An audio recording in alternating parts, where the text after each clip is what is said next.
बैसाख स्नान महात्म्य 7वां अध्याय। नारद जी कहने लगे कि मिथिलापुरी का राजा यह अद्भुत चरित्र देखकर ऋषि के आगे हाथ जोड़कर खड़ा हो गया और कहने लगा कि महात्मा, इस धर्म को विस्तार पूर्वक सुनने की मेरी इच्छा है जिससे यह इक्ष्वाकु वंश का राजा मोक्ष को प्राप्त हुए। श्रुतिदेव कहने लगे कि राजन, तुम धन्य हो जो युवावस्था में ही तुमको भगवान के प्रिय धर्म के लिए इतना प्रेम है।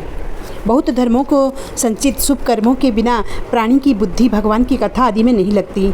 इस युवावस्था में इतना बड़ा राज्य पाकर तुम्हारी ऐसी मति को देखकर मैं तुमको श्रेष्ठ वैष्णव मानता हूँ। इसलिए मैं यह श्रेष्ठ वैष्णव धर्म तुमसे कहता हूँ, जिसके श्रवण मात्र से प्राणी जन्म मरण के बंधन से छूट जाता है। जैसे प्रत्येक मनुष्य के लिए शौच, स्नान, संध्या, तर्पण आदि नित्य नियम कर्म है, वैसे ही बैसाख मास में भी कुछ कर्म हैं।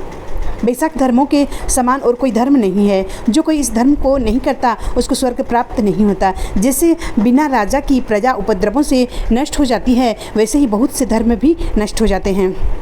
बैसाख मास में धर्म जैसे जल का घड़ा देना, प्याऊ लगाना, मार्ग में छाया करना, जूता, खड़ाऊ, छतरी तथा पंखा का दान करना, श्रम को दूर करने वाले गोरस का दान, बावली, कुआं, तालाब तथा धर्मशाला आदि का बनवाना, नारियल, ईख, कपूर और कस्तूरी आदि का दान करना, चंदन और सुगंधित द्रव्य, सैया, खाट, आम और दूसरे फल पुष्प, सायंकाल समय, पर्वत, पूर्णिमा के दिन यह सब तरह के अन्न पान का दान करना, चित्र की अमावस्या को करील का दान करना, सूर्योदय से पहले प्रतिदिन स्नान करना, भगवान का पूजन करना, कथा सुनना, गौओं को घास डालना, ब्राह्मणों को चरण धोना, गुड़, सौंठ, आंवले का दान करना, यात्रियों की सेवा। जो स्त्री बैसाख मास में भगवान का पूजन फूलों से नहीं करती उसको पुत्र का सुख नहीं होता, उसका पति और आयु भी नष्ट हो जाते हैं। इस मास में भगवान विष्णु और लक्ष्मी अपने पार्षदों के साथ इस पृथ्वी पर लोगों के घरों में जाकर उनकी परीक्षा करते हैं। जो भी इन दिनों उनकी पूजन नहीं करता वो रौरवादी नरक में पड़ता है और फिर 5 बार राक्षस योनि में जाता है। इसलिए इस मास में अन्न और जल से भूखे प्यासे प्राणियों की रक्षा करें। विष्णु भगवान की जय। बैसाख मास महात्म्य 8वां अध्याय।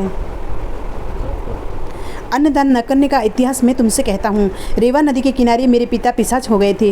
वे भूख और प्यास से शिथिल होकर अपना ही मांस खाते थे। छाया वाले पेड़ को न मिलने से उनकी दशा बहुत बुरी हो रही थी। पहले जन्मों के संचित बुरे कर्मों से उनकी कठिन कंठनाली का छिद्र बहुत ही सूक्ष्म हो गया था, जिससे उनको बड़ी पीड़ा होती थी। कुएं, बावली और तालाब का जल उनको विष के समान लगता था।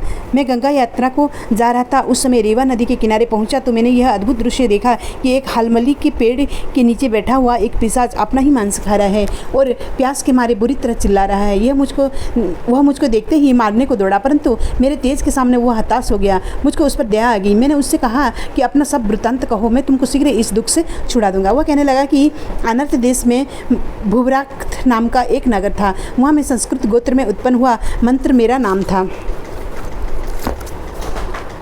तप, दान और यज्ञ में मेरी बड़ी श्रद्धा थी। मैंने संपूर्ण विद्या पढ़ी और पढ़ाई, किंतु मैंने बैसाख मास में कभी अन्नदान नहीं किया। मेरे विचार में इस कारण मुझे यह पिशाच योनि मिली और कोई कारण दिखाई नहीं देता। मेरा पुत्र श्रुतिदेव नाम का बड़ा विद्वान एवं धर्मात्मा है। यह बात मैंने तुमसे कही है। यदि तुम मेरे पुत्र से जाकर कहोगे तो बड़ी कृपा होगी। मैं अपने पिता की यह बात सुनकर दुख के कारण रोता हुआ उनके पैरों में पड़ गया और कहने लगा कि पिताजी, मैं तुम्हारा पुत्र हूँ, देवयोग से यहाँ आ गया हूँ। अब आप मुझको आज्ञा दीजिए, मैं वही कार्य करूँगा जिससे आपका यह दुख दूर हो। तब वह बड़ी प्रसन्नता के साथ कहने लगे कि यात्रा करके शीघ्र घर जाओ और मेष संक्रांति में स्नानादि करके भगवान विष्णु के निमित्त अन्नादि किसी श्रेष्ठ ब्राह्मण को दान दो, जिससे सकुटुंब मेरी मुक्ति हो जाएगी। मैंने तीर्थ यात्रा करके घर आ बैसाख मास के में अन्नदान किया।